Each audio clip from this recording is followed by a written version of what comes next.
To stick with Harford County, you were talking about a massive amount of flooding. Jeff Abel joins us live in Abingdon, in a neighborhood that has seen intense and overwhelming flooding. Jeff. That's right. The water got just about halfway up street signs around here. And one of the people that lives here that watched all of it come down is Tom Trafton. What did you see earlier tonight, about an hour ago, and how did all this develop so quickly? Well, we drove through this area about 7 o'clock and the area was fine. But then we went back to our home, which is up one of the streets that feeds down to this area. And the rain just poured and the water was running down our street like a river, and the sidewalks as well. So everything collects in this low spot. There's a road that comes down a hill on this side. There's 2 roads on this side.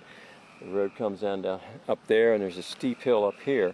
So it all collects right here, and if you can see this truck right here, the water was up to the middle of the first wheel, and on the stop sign, or the speed limit sign that you see there, the water was halfway up that. The fire hydrants were underwater. This entire area was flooded. The cars were underwater, and some people drove in and had to be rescued by swift water teams. They took one woman out through her sunroof and put her in a raft and ferried her to a high water spot, and or a spot that was dry, and it just continued to rain. So in my house, I have a weather station. It's 5.9 inches in less than 2 hours. And then it continued to rain after that, after this area was flooded. So you can see now it's perfectly normal, but the road is shut off. So it's just a freak storm that happens every few years in this area. It happened in 2017, it happened again now, and what's it, 7 years later. And this all drains down towards Edgewood and Philadelphia Road and Route 40, which was also flooded out. I understand they had some rescues down in that area as well. So I don't know if it's the changing weather patterns or not, or if it's just what happens because of overpopulation of the area and more impervious surface everywhere that allows the water to run off and collect in spots like this.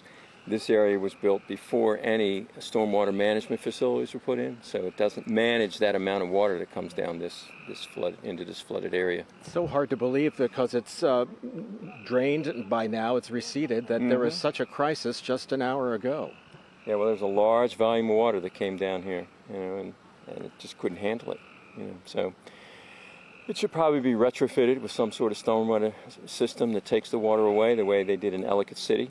But until they do that, we'll probably continue to have floods in this area. What are you thinking about this an hour after it's receded? I just think it's amazing that we can get that amount of water in a short period of time to flood this area. And I feel sorry for the people that live down here, and some of the people that had to evacuate their homes and shut off the electricity in their house because their basements were completely flooded. But these are the times that we're living in, And you live up on higher ground and saw no damage?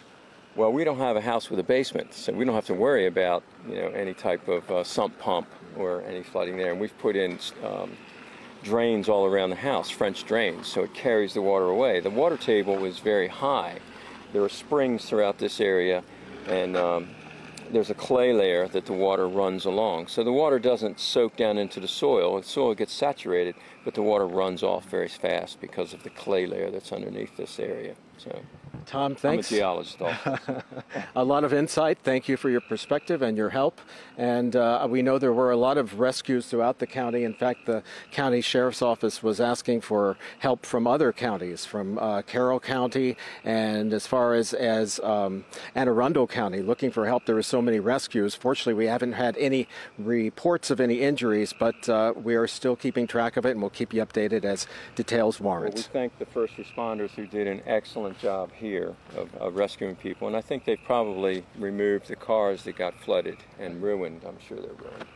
So, but the cleanup is still on. Yes, it is. Yes, it is. I'm Jeff Abel, Fox 45 News. I'm Mary Bubala. Thank you for watching. Here's another video for you to watch. Also take some time to subscribe to our YouTube channel.